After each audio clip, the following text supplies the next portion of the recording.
چاہے وہ بہن کے روپ میں ہو، ماں کے روپ میں ہو۔ برباد تو میں ہوئی نا، شوہر میرا مر گیا، بیٹا میرا مرا۔ کبھی کبھی سوچتی ہوں کہ اگر میں جھوٹ نہ بولتی، اگر میں احرم کو استعمال نہ کرتی، اگر میں انتقام کی بجائے اپنے بیٹے کا ساتھ دیتی، ایک ماں بن کر اپنے بیٹے کے قریب رہتی، تو شاید یہ سب نہ ہوتا۔ یا احرم سے محبت کر کے اپنی سچائی اسے بتا دیتی، تو شاید آج احرم بھی یہیں ہوتا میرے پاس، اور علی بھی۔ مجھے سزا ہی تو ملی ہے اپنے کیے ہر گناہ کی، وہ کہہ رہی تھی۔ ابرم اٹھ کر اس کے قریب آیا تھا۔ کیا کیا ہے غزل نے؟ ماوا شاکی نظروں سے اسے دیکھنے لگی۔ کیا تم نہیں جانتے؟ جبکہ ابرم نے لب بھینچ لیے۔ اب تم جھوٹ بول رہی ہو۔ ماوا نے نفی میں سر ہلایا۔ میرے بیٹے علی کی قاتل ہے وہ۔ کہتے کہتے وہ رو پڑی، اور میں اسے مار ہی نہ پائی، اس کا گلا نہیں گھونٹ پائی۔ دانت پیستی وہ ہذیانی انداز میں چیخی تھی، جبکہ ابرم کچھ دیر سرد نگاہوں سے اسے روتے دیکھتا رہا۔ پیچھے جا کر اس نے ریوالور اٹھایا اور لمبے ڈگ بھرتا وہاں سے نکلتا چلا گیا۔ ابرم! ماوا تیزی سے اس کے پیچھے لپکی۔ ابرم! لیکن وہ انسنی کر کے جا چکا تھا۔ بن گئے قاتل؟ ہو گئی تسلی؟ ماوا کی تیز آواز پر ابرم نے لب بھینچے اسے دیکھا۔ میں نے نہیں مارا، بٹ آئی وش میں ہی قاتل بن پاتا اس کا۔ اس کی آواز میں غراہٹ تھی۔ اور اگر تم قاتل بنتے تو کیا ہو جاتا احرم؟ تمہارے لیے تالیاں بجتیں، تمہیں جیل میں پھینک دیا جاتا۔ وہیں ماوا بیٹھ چکی تھی صوفے پر کہ کچھ دیر میں ہی اس کی سانس پھولنے لگی تھی۔ ابرم کی آنکھوں میں پریشانی ابھری تھی۔ تم ٹھیک ہو ماوا؟ گہرا سانس لیتی وہ اس بات میں سر ہلانے لگی۔ ٹھیک ہوں میں۔ اپنی گردن کے پچھلے حصے کو نرمی سے دباتے وہ کہنے لگی۔ میں سمیرا آپی سے کہتا ہوں کہ تمہیں ڈاکٹر کے پاس لے جائے۔ ابرم تفکر سے اسے دیکھ رہا تھا، جبکہ ماوا خاموش ہی رہی۔ اسٹریس مت لیا کرو پلیز۔ ابرم کی بھاری آواز گونجی تھی، اور وہ سر جھٹک کر کھڑکی سے آتی باہر سے نظر آتے لان کو دیکھنے لگی۔ اور پھر وہ لب بھینچ کر اس نے آنکھیں موند کر گہرا سانس لیا تھا، خود کو کسی سوچ سے آزاد کرنے کی کوشش کی تھی شاید۔ ابرم غور سے اس کے چہرے کے تاثرات دیکھ رہا تھا۔ تم یہاں ہو ماوا؟ سمیرا کی آواز پر چونک کر اس کی آنکھوں میں آئی نمی اس نے چھپانے کی کوشش کی تھی، جبکہ ابرم بھی نظریں پھیر کر سمیرا کو دیکھنے لگا۔ میں سوچ رہی تھی ماوا کہ ہمیں تمہارے پیرنٹس کے پاس جانا چاہیے، جو بھی ہو۔ غزل ان کی بیٹی تھی، اور تمہاری۔ ماوا کی اسپاٹ آنکھوں کو دیکھ کر سمیرا لب بھینچ گئی۔ ام سوری بیٹا، شرمندگی سے کہتی وہ اب ابرم کو دیکھنے لگی جو انہی کو دیکھ رہا تھا۔ آج پلیز آپ ماوا کو ڈاکٹر کے پاس لے جائیں گی؟ ابرم کے پوچھنے پر انہوں نے اس بات میں سر ہلایا تھا۔ بالکل لے جاؤں گی۔ ان کے جواب پر ابرم اپنی جگہ سے اٹھ کھڑا ہوا۔ میری میٹنگ ہے شام کو، گاڑی بھجوا دوں گا میں، سمیرا کو بتا کر وہ ماوا کو دیکھنے لگا جو سر جھکائے اپنے ہاتھوں کو دیکھ رہی تھی۔ اپنا خیال رکھنا ماوا۔ وہ پھر سے سر جھکائے بیٹھی رہی، نہ جانے کہاں کھوئی ہوئی تھی۔ ابرم سر جھٹک کر باہر نکلا تھا۔ اپنی گاڑی تک پہنچتے پہنچتے اس کا چہرہ سرخ ہو چکا تھا، خود پر ضبط کرتے کرتے، لیکن گاڑی میں بیٹھ کر اس نے زور سے ہاتھ اسٹیئرنگ پر مارا تھا، ساتھ ہی چلایا تھا۔ اس آواز میں قرب پنہاں تھا جو وہ شاید کسی کو نہیں دکھانا چاہتا تھا، بس خود تک محدود رکھا تھا اس نے۔ کھوکھلا پن سا تھا اس کے وجود میں، یاسیت سی طاری ہو رہی تھی۔ اس کے پزمردہ وجود میں اکیلا پن اسے کھوکھلا کر رہا تھا۔ احرم اور علی کی موت نے اسے کھوکھلا کر دیا تھا، بکھر گیا تھا وہ، لیکن سب کے سامنے وہ مضبوط ہی رہتا، کیونکہ وہ اپنی کمزوری خود میں ہی دفن رکھتا تھا، اور دنیا کے سامنے وہ ایک مغرور اور مضبوط انسان ہی تھا۔ یہ کوئی اس سے پوچھتا کہ بھائی اور بیٹے کی موت نے اسے کس دوراہے پر لا کھڑا کیا تھا؟ ماوا! وہ جو پانی پی کر کچن سے باہر آئی تھی، جب وہیں کھردری آواز پر وہ رکی تھی، حیرت سے درفشاں کو دیکھتی اس کے ماتھے پر بل آئے تھے۔ آپ یہاں کیا کر رہی ہیں؟ اندر کس نے آنے دیا آپ کو؟ اس کی آواز میں غم و غصہ دونوں شامل تھے، جبکہ درفشاں مسکراتے اسے دیکھ رہی تھی، جیسے ایک ماں آنکھوں کی پیاس بجھا رہی ہو۔ تمہیں حقیقت بتانے آئی ہوں ماوا۔ مجھے کوئی حقیقت نہیں جاننی، جائیے آپ یہاں سے، وہ چلائی تھی۔ نہیں ماوا، تمہارے لیے حقیقت جاننا بہت ضروری ہے، بے حد ضروری، درفشاں نرمی سے کہتی اس کے قریب آنے لگی، جبکہ ماوا اسپاٹ نظروں سے اسے دیکھ رہی تھی۔ وہیں رہیے، دور سے بات کریں مجھ سے۔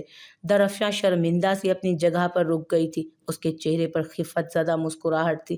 زایان عالم ایک بہترین شور اور مہربان باپ تھا میرے لیے اور اپنی بیٹی کے لیے، یعنی تمہارے لیے ماوا، اور پھر سب ختم کر دیا میں نے۔ جیسے سیلاب آتا ہے نا اور اپنے ساتھ سب بہا کر لے جاتا ہے، ویسے ہی میں بھی زایان عالم کی زندگی سے سب بہا کر لے گئی۔ اس کا چین، اس کا سکون، اس کا غرور، اس کی بیٹی اصل زیان عالم جو میری کوکھ سے جنم لے چکی تھی، وہی بیٹی جو میرے ہی وجود کا حصہ تھی، میرا خون، میری بیٹی جسے زیان عالم کی زندگی سے باہر پھینک کر گندگی کے ڈھیر پر لاپٹکا تھا میں نے۔ ماوا کی آنکھوں میں بے یقینی تھی جبکہ درفشاں رو رہی تھی۔ زیان کو کشمالا کے ساتھ دیکھ کر میں جل گئی تھی۔ مجھے جلن ہوتی تھی کہ یاور شاہ نے میری زندگی جہنم بنا دی ہے تو میں کیسے زیان عالم کو خوش رہنے دوں، دوسری عورت کے ساتھ وہ بھی، اور اپنی ہی بیٹی کو بد نصیبی کے ڈھیر پر پھینک دیا میں نے۔ میں تو جلن اور انتقام میں یہ بھول ہی گئی تھی کہ جس بچے کے ساتھ وہ دونوں خوش ہیں وہ تو میری سگی اولاد ہے۔ ماوا کی آنکھیں لبریز ہو چکی تھیں، وہ لب بھینچے تیزی سے دھڑکتے دل کے ساتھ ساکت اپنے سامنے کھڑی اس عورت کو دیکھ رہی تھی جو اس کے قدموں میں اب آ گری تھی۔ مجھے معاف کر دو ماوا، اپنی اس گناہ گار ماں کو معاف کر دو، اپنی اس بدبخت ماں کو بخش دو۔ زیان عالم تمہارا وہ مہربان باپ ہے ماوا کہ جس نے اپنی پوری زندگی اپنی بیٹی کو ڈھونڈنے میں صرف کر دی لیکن وہ ناکام رہے۔ میں بدبخت ماں ہوں ماوا، تمہاری مجرم۔ وہ اب بھی خاموش کھڑی تھی۔ ماں؟ یہ کون سا روپ ہے ماں کا؟ کون سا روپ ہے یہ؟ وہ حیران تھی۔ اس نے سمیرا کو دیکھا تھا جو انس کے لیے چھاؤں بنی ہوئی تھی، اس نے رابعہ کو دیکھا تھا جو اپنے بیٹے کے لیے آنسو بہاتی تھی، اس نے خود کو دیکھا تھا جس نے گندگی کے ڈھیر پر پڑے بھی اپنے بچے کو چیل کتوں سے بچایا تھا۔ تو سامنے کھڑی یہ عورت کیا تھی؟ ماں یا ماں کے نام پر داغ؟ کیا تھی وہ؟ کشمالا، وہی عورت جو اس کی سگی ماں نہیں تھی لیکن وہ ماں سے بڑھ کر تھی اس کے لیے، اور اس کی اپنی ماں۔ اس نے آہستگی سے اپنے پیٹ پر ہاتھ رکھا تھا جہاں وہ ننھا سا وجود پروان چڑھ رہا تھا، بھیگی آنکھیں بے تاثر تھیں، بالکل سپاٹ۔ کیا سوچ رہی ہو کشمالا؟ چائے کا کپ ان کے ہاتھ میں تھماتے وہ خود بھی کپ ان کے ساتھ رکھ کر بیٹھ گئے تھے جبکہ کشمالا سر جھٹک گئی۔ گہرا سانس بھر کر وہ زیان عالم کو دیکھنے لگی۔ ماوا نہیں آئی؟ زیان کے چہرے پر زخمی مسکراہٹ پھیلی تھی۔ وہ ناراض ہے ہم سے، غصہ ہے۔ تو کب ناراضگی ختم ہوگی؟ کب غصہ اترے گا؟ میں ترس گئی ہوں اپنی بیٹی کو گلے سے لگانے کے لیے۔ دو ہی تو بیٹیاں تھیں میری، غزل چھوڑ کر چلی گئی، اور ماوا۔ بات ادھوری چھوڑ کر وہ پھوٹ پھوٹ کر رو دی۔ زیان نے انہیں خود سے لگایا تھا۔ جب بیل کی آواز پر دونوں چونکے، میں دیکھتا ہوں، وہ کہہ کر اٹھے تھے۔ ساتھ ہی کشمالا بھی اٹھ کھڑی ہوئی تھی۔ دل میں عجیب بے چینی سی سر اٹھانے لگی۔ دروازہ کھولنے پر سامنے ماوا کو دیکھ کر وہ خوشگوار حیرت میں مبتلا ہوئے جبکہ ماوا پھڑپھڑاتے لبوں کے ساتھ انہیں دیکھ رہی تھی۔ بابا! اسے سمجھ نہیں آ رہی تھی کہ کس رشتے سے مخاطب کرے انہیں۔ وہ حیرت سے ماوا کو دیکھ رہے تھے۔ بابا! کیوں نہیں ڈھونڈا مجھے آپ نے پہلے؟ کیوں؟ زیان عالم روتے ہوئے اسے اپنے سینے سے لگا گئے اور وہ بھی مضبوط کندھا پا کر رونے لگی کہ باپ کا رشتہ ہی ایسا ہے، بیٹی کو سکون اور تحفظ کا احساس ملتا ہے۔ اندر آئیں دونوں آپ، اندر آئیں زیان۔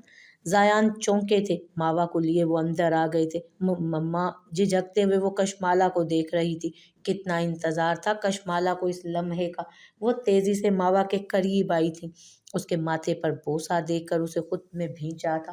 میری بچی، میری اصل، میری ماوا، جبکہ زیان وہیں کھڑے بھیگی آنکھوں سے انہیں دیکھ رہے تھے۔ زیان دیکھیں، ہماری ماوا آ گئی، ہماری اصل، ہماری گڑیا۔ ماوا سے الگ ہوتی وہ اب زیان کو دیکھ رہی تھی، ماوا بھی ان کو دیکھ رہی تھی۔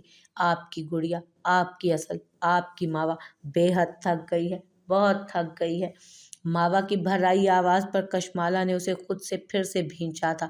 میری بچی، اب میں تمہیں اس دنیا کی آنچ بھی نہیں لگنے دوں گی، اپنی آغوش میں بھر کے تمہیں دنیا سے بچا کر رکھوں گی، تمہارے سارے دکھ چن لوں گی میں، تمہارے نصیب کی ساری تاریکیاں ختم کر دوں گی۔ ماں اپنی بچی کے لیے کچھ بھی کر سکتی ہے، کچھ بھی۔ کشمالا کی آواز کانپ رہی تھی اور پھر ماوا رو دی، وہ بلک بلک کر رو دی تھی۔ بہت تھک گئی ہے آپ کی بیٹی، بہت تاریکیاں دیکھی ہیں آپ کی بیٹی نے، آپ دونوں کا وجود تھا ہی نہیں میری زندگی میں۔ تبھی ہر قدم پر بھیڑیے ملے مجھے، ہر قدم پر سیاہ بختی ملی مجھے، ہر قدم پر۔ وہ رک کر ان سے الگ ہوئی، اب بھیگی آنکھوں سے ان دونوں کو دیکھ رہی تھی۔ اپنی بیٹی کا نصیب بدل دیں، اپنی بیٹی کو خوش نصیب بنا دیں، تاریکیوں سے نکال دیں اپنی بیٹی کو۔ وہ دونوں آگے بڑھے، ایک ساتھ اپنی بیٹی کو خود میں سمیٹ لیا کہ آج کے بعد اپنی بیٹی کا نصیب اپنے رب کے سامنے سجدہ ریز ہو کر مانگیں گے۔ بے شک زندگی میں ماں باپ کا ہونا ایک نعمت ہی تو ہے، کیونکہ آپ کے گرد ان کی دعائیں، ایک خول سا بنائے رکھتی ہیں جو آپ کو ہر تکلیف سے بچاتا ہے۔ ماں باپ کی دعا ہی بیٹی کا نصیب لکھتی ہے۔ اپنی ٹوٹی بکھری بیٹی کے لیے ایک باپ ہی مضبوط سہارا بنتا ہے۔ اپنی ٹھنڈی چھاؤں میں دنیا کے ہر گرم تھپیڑے سے اپنی بیٹی کو بچاتا ہے، اور ماں اپنی آغوش میں سمیٹ لیتی ہے اپنی بیٹی کو۔ ماوا کے لیے بھی وہ دونوں دھوپ چھاؤں بنے تھے، گرم آغوش بنی تھی کشمالا اس کے لیے، اور زایان عالم صاحبان ان کی ہر دعا ماوا کی خوشیوں کی تھی۔ ماوا کا نصیب مانگتے، ماوا کی خوش بختی مانگتے، اور وقت گزرنے کے ساتھ ساتھ ماوا کے زخم جیسے بھرنے لگے، ماوا کی گھائل روح جیسے سنورنے لگی۔ ابرم بھی اکثر اس کی طبیعت پوچھنے آ جاتا۔ ماوا نے احرم کے سارے شیئرز جو اس نے ماوا کے نام کیے تھے وہ پھر سے ابرم کو دینا چاہتی تھی، لیکن ابرم نے انکار کر دیا تھا۔ یہ سب تمہارا ہے ماوا، اور تمہارے بیٹے کا، اور میں ان میں سے کچھ بھی نہیں لوں گا۔ انفیکٹ تم آ کر احرم کا آفس اور بزنس سنبھالا کرو۔ وہ آفس بھی جانے لگی تھی۔ احرم کی سیٹ پر بیٹھ کر اس کا دل ڈوب کر ابھرتا تھا۔ آنکھیں موندنے پر اسے ایسے احساس ہوا جیسے احرم مسکرا رہا ہو، سرگوشی سی ہوئی ہو۔ تھینک یو ماوا۔ نم آنکھوں کے ساتھ وہ بھی ہلکا سا مسکرا دی۔ تھینک یو احرم، زیر لب کہتی وہ ہلکا سا مسکرائی تھی، اور پھر اس نے بے حد خوبصورت بیٹے کو جنم دیا، علی۔ وہ علی ہی تو تھا، اس کا بچھڑا ہوا علی، اس کا بچھڑا ہوا علی جیسے پھر سے اس کی باہوں میں ہو، اسے سینے سے لگائے۔ ہاسپٹل بیڈ پر پڑی وہ اس ننھے وجود کو محسوس کر رہی تھی۔ کتنا دلکش، کس قدر خوبصورت لمحہ تھا وہ آنکھیں موندے اس ننھے وجود کی گرمی کو خود میں اترتا محسوس کر رہی تھی، اور جب وہ ہلکی ہلکی آوازیں نکالنے لگا تو ماوا رو پڑی۔ ماوا خاموشی سے کشمالا نے اس کے ماتھے پر بوسہ دیا۔ مما، یہ تو میرا علی ہے۔ اللہ نے مجھے پھر سے میرا علی لوٹا دیا، مجھے پھر سے امید بہار دلا دی، میری آغوش کو اپنی نعمت سے بھر دیا۔ میرا بیٹا، مما یہ میرا بیٹا ہے۔ وہ روتے روتے ہنس پڑی تھی۔ بالکل میری جان، یہ تمہارا ہی بیٹا ہے۔ انشاءاللہ اب تمہاری زندگی خوشیوں سے بھر جائے گی، بہار بنے گی تمہاری زندگی، دنیا کی کوئی آنچ تمہیں نہیں جھلسا سکے گی اب، یہ وعدہ ہے تم سے میری بچی۔ آنکھوں میں شکر گزاری کے آنسو تھے۔ وہ مسکراتے ہوئے کشمالا کو دیکھ رہی تھی۔ وہ جیسے ہی اپنی گاڑی کا دروازہ کھولنے لگے تھے، جب ان کی ہاتھ کی پشت سے کسی کا ہاتھ کا لمس محسوس ہوا تھا انہیں، وہ پہچان گئے تھے اس لمس کو۔ درفشاں، بنا مڑے ہوئے وہ بولے تھے، اور درفشاں کے چلتے قدم رکے تھے۔ بنا مڑے وہ بھیگی آنکھوں سے زایان عالم کو جیسے دیکھ رہی تھی۔ وہ مجسم کان بن چکی تھی۔ مجھے معاف کر دیں زایان عالم، اس کی بھیگی آواز ابھری تھی اس سیاہ چادر سے۔ زایان عالم خود پر ضبط کے کڑے پہرے لگائے یوں ہی کھڑے رہے۔ انہوں نے مڑ کر درفشاں کو دیکھنے کی کوشش بھی نہیں کی۔ میں جلد بازی کر بیٹھی، دولت نے میری آنکھوں پر سیاہ پٹی باندھ دی تھی۔ میں ہر گناہ کی مرتکب ہوئی ہوں، بے وفائی، زنا، جھوٹ، دھوکہ۔ میں تو اپنی بیٹی کی بھی مجرم ہوں، مجھے معاف کر دیں۔ زایان کچھ نہیں بولے۔ درفشاں نے مڑ کر ان کی پشت دیکھی، دل ہولے سے کانپا تھا۔ کیا میں آپ کو آخری بار دیکھ سکتی ہوں زایان عالم؟ وہ کہہ رہی تھی، جبکہ زایان عالم نے اپنے ہاتھوں کی مٹھیاں بھینچی تھی۔ پلیز، پھر سے آواز ابھری۔ انہوں نے لب بھینچ لیے۔ وہ سب معاف کر چکے تھے، لیکن ماوا کی بربادی کو کبھی معاف نہیں کر سکتے۔ تبھی ان کی آنکھیں سپاٹ ہوئی۔ نہیں، سرد بھاری آواز میں کہہ کر وہ گاڑی میں بیٹھ چکے تھے، اور درفشاں بھیگی آنکھوں سے لمحہ لمحہ ان کی گاڑی کو خود سے دور جاتا دیکھ رہی تھی۔ زایان عالم پرسوچ نظروں سے ابرم کو دیکھ رہے تھے، جبکہ ابرم ان کے مسلسل دیکھنے سے کنفیوز ہو کر نظریں جھکا گیا تھا۔ کیا گارنٹی ہے ابرم کہ میری بیٹی کے لیے تم دکھ کا باعث نہیں بنو گے؟ زایان کے سوال پر ابرم نے ان کی طرف دیکھا۔ میں محبت کرتا ہوں آپ کی بیٹی سے انکل۔ نکاح کے لیے صرف محبت کافی نہیں ہوتی ہے ابرم، محبت کے ساتھ ساتھ عزت، مان، بھرم، یقین، احترام سب دیا جاتا ہے۔ کیا تم یہ سب دے پاؤ گے ماوا کو؟ اور میں یہ نہیں بھولا ہوں کہ تم کیسے ماوا کو چھوڑ چکے ہو، اپنی زندگی سے نکال باہر پھینکا تھا تم نے۔ ابرم کو شرمندگی سی ہوئی تھی۔ وہ میرا سیاہ دور تھا انکل، بدبختی تھی، میری بدبختی تھی، اور اب میں خوش بخت ہونا چاہتا ہوں ماوا کے ساتھ۔ پلیز انکل، انکار مت کیجیے گا۔ ماوا سے بات کر کے ہی میں کوئی جواب دے پاؤں گا تمہیں برخوردار، اور یہی مان تو چاہیے تھا ماوا کو، باپ کا مان، باپ کا مضبوط صاحبان۔ وہ ہلکا سا مسکرا دی تھی، چہرے پر اب پہلے کی نسبت پرسکون مسکراہٹ تھی۔ سامنے مٹی تلے سوئے دو وجود کو بے حد محبت سے دیکھ رہی تھی۔ وہ کچھ نہیں کہہ رہی تھی، شاید الفاظ نہیں بن پا رہے تھے۔ دھندلائی آنکھوں سے اس نے دونوں قبروں کی مٹی پر ہاتھ پھیرا تھا۔ علی بہت کیوٹ ہے، بہت زیادہ کیوٹ۔ اس کی آنکھیں تم پر گئی ہیں احرم، اور اس کی اسمائل اپنے بھائی پر۔ ابھی وہ چھوٹا ہے، جب بڑا ہوگا تو ملانے لاؤں گی تم دونوں کو۔ اس سے مل کر تم بھی خوش ہوگے۔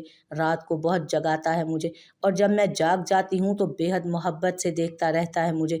احرم، میں اس قدر خوش نصیب بھی ہو سکتی ہوں کہ مجھ پر اللہ نے اپنی رحمت کے دروازے بند نہیں کیے تھے۔ وہ رکی تھی، ہاتھ کی ہتھیلیوں سے اپنا چہرہ صاف کیا۔ اچھا، اب میں چلتی ہوں، پھر آؤں گی تم دونوں سے ملنے۔ ابھی علی رو پڑے گا، دیر بھی ہو گئی ہے کافی۔ بس اتنا یاد رکھنا تم دونوں کہ میں تم دونوں سے بہت محبت کرتی ہوں، بہت محبت۔ اس نے نرمی سے مٹی کو چھوا اور اٹھ کھڑی ہوئی۔ اسے جانا تھا۔ ماوا، خیال رکھنا اپنا۔ مما، میرے بھائی کو پیار کرنا۔ جیسے ان آوازوں نے اس کے قدموں کو جکڑ لیا۔ گہرا سانس لیتی وہ آنکھیں موندے مسکراتے ہوئے چھوٹے چھوٹے قدم لیتی وہاں سے دور ہوتی گئی۔ اس کا رخ بستی کی طرف تھا۔ اب گاڑی ڈرائیو کرتے وہ مسلسل اس بستی کا سوچ رہی تھی۔ وہ بستی اب فاقہ زدہ بستی نہیں رہی تھی۔ وہاں اب جھونپڑیوں کی جگہ مکان بن چکے تھے، پکے مکان۔ وہاں اب بچے دھوپ کی شدت میں ننگے ادھر ادھر نہیں پھر رہے ہوتے تھے، بلکہ وہاں اسکول بنا تھا جہاں وہ سب پڑھنے جاتے تھے۔ وہاں دکانیں بنی تھی، وہاں پانی کا انتظام ہوا تھا، وہاں کے لوگوں کو نوکریاں ملی تھی، چھوٹی بڑی سب نوکریاں۔ وہ گاڑی سے ٹیک لگائے مسکرا کر سامنے بستی کو دیکھ رہی تھی، اور پھر وہ سب جو اپنے کام میں مصروف تھے ماوا کو دیکھ کر اس کے قریب آئے تھے۔ کوئی میڈم جی کہہ رہا تھا، کوئی آپی کہہ رہا تھا، تو کوئی مس کہہ رہا تھا۔ مسکراتی آنکھوں سے وہ اپنے ساتھ لائی بیگز ان میں بانٹنے لگی، جن میں کھانے کی اشیاء بھی تھی، کپڑے اور ضروری سامان بھی۔ ماوا میڈم، اللہ آپ کے نصیب اچھے کریں، رب سکھ دے ماوا بٹیا، نصیب اچھے کرے میرا سونا رب۔ دور شین کھڑی اسے دیکھ رہی تھی۔ ماوا اسے دیکھ کر مسکرائی اور ایک بڑا پیکٹ لیے اس کی طرف بڑھی تھی، جبکہ لمحہ لمحہ شین کے چہرے پر خوف اور شرمندگی دونوں بڑھ رہے تھے۔ ماوا اس کے سامنے رکی۔ یہ تمہارے لیے شین، خوش رہو ہمیشہ۔ شین بھیگی آنکھوں سے اسے دیکھ رہی تھی۔ ماوا نے آنکھیں پڑھ لی تھیں۔ وہ جھجک رہی تھی خود سے ماوا کے گلے لگنے کے لیے، تبھی ماوا نے آگے بڑھ کر اسے گلے لگایا تھا۔ ماوا، تیرے کپڑے گندے، اور پھر وہ ہلکی ہلکی سی بوندا باندی رحمت کی شکل میں بدل گئی۔ سب اس بارش میں بھیگ رہے تھے، بچے، بوڑھے، جوان۔ ماوا وہیں کھڑی شین کے پاس رکی رہی، مسکراتی آنکھوں سے وہ انہیں دیکھ رہی تھی۔ سب بدل گیا تھا، وہ بدل گئی تھی، نصیب بدل گئے تھے، اور وہ پرسکون تھی۔ نکاح کے لباس میں ملبوس وہ آئینے کے سامنے بیٹھی اپنا عکس دیکھ رہی تھی، بے حد سادہ میک اپ سے عاری چہرہ لیے تھا۔ دل عجیب سی لے پر دھڑک رہا تھا، آنکھیں بار بار بند دروازے کی طرف جا رہی تھی۔ رات کے 8 بجنے والے تھے۔ اس نے اپنے ہنائی ہاتھوں کو دیکھا۔ ابرم شام کو 7 بجے آنے والا تھا اور اب 8 بج گئے۔ اس کا نمبر بھی بند جا رہا تھا۔ دل جیسے بند ہو رہا تھا۔ کوئی بری خبر ملنے والی ہے کیا؟ کمرے سے نکل کر وہ ریلنگ کے قریب کھڑی نیچے لاؤنج کو دیکھ رہی تھی جہاں مہمان منتظر تھے۔ نمبر بھی بند جا رہا ہے ابرم کا۔ کوئی حادثہ تو نہیں ہو گیا؟ کسی کی آواز تھی، اور زیان عالم کی آواز ابھری تھی۔ کیسی باتیں کر رہے ہیں آپ؟ اچھا بولیے۔ ارے بھائی صاحب، سچ ہی تو ہے، سب کو کھا تو گئی ہے آپ کی بیٹی۔ کوئی عورت تھی، کشمالہ کی تنبیہی آواز ابھری۔ آپ ہماری بیٹی کے متعلق کیسی باتیں کر رہی ہیں؟ ہماری خوشی میں شریک ہونے آئی ہیں یا لڑنے آئی ہیں آپ؟ ماوا ڈوبتے دل کے ساتھ پھر سے کمرے میں گئی تھی۔ وہیں کونے میں بیٹھ کر اس نے اپنے کانوں پر دونوں ہاتھ رکھ لیے۔ وہ منحوس ہے، مطلب سیاہ بختی نے اس کا ابھی بھی پیچھا نہیں چھوڑا۔ وہ کیا ہے وہ کہ جو بھی آتا ہے اس کی زندگی میں ختم ہو جاتا ہے، راکھ بن جاتا ہے۔ کچھ دیر بعد کشمالہ اندر آئی۔ ماوا نفی میں سر ہلاتی انہیں دیکھنے لگی۔ اس کا جسم ہولے ہولے کانپ رہا تھا، رنگت سفید پڑ چکی تھی۔ ماوا، یہاں کیوں بیٹھی ہو؟ کشمالہ تیزی سے اس کے قریب آئی تھی۔ میرا بچہ ابرم۔ ماوا نے تیزی سے ان کے لبوں پر اپنا ہاتھ رکھ دیا تھا، سر نفی میں ہلاتی وہ کانپ رہی تھی۔ میں ڈائن ہوں۔ ماوا، کیا ہو گیا ہے؟ کشمالہ نے گھبرا کر اسے خود سے لگایا، جبکہ وہ خود کو ان سے دور کرتی دیوار سے جا لگی۔ سب مر جائیں گے، میں ڈائن ہوں۔ ابرم بھی مر گیا، میں ڈائن ہوں، وہ مکانی انداز میں سر نفی میں ہلاتی کہہ رہی تھی، جبکہ کشمالہ نے اس کا چہرہ ہاتھوں کے پیالے میں بھرا۔ ابرم زندہ ہے، وہ نیچے ہے، تمہارا نکاح ہے ابرم سے، میری بچی، تم میری بیٹی ہو، ڈائن نہیں ہو، تم خوش بخت ہو۔ سب دیکھیں گے اب کہ میری بیٹی کتنی خوش بخت ہے۔ کشمالہ کی آنکھیں بھر آئی تھیں ماوا کی غیر ہوتی حالت دیکھ کر۔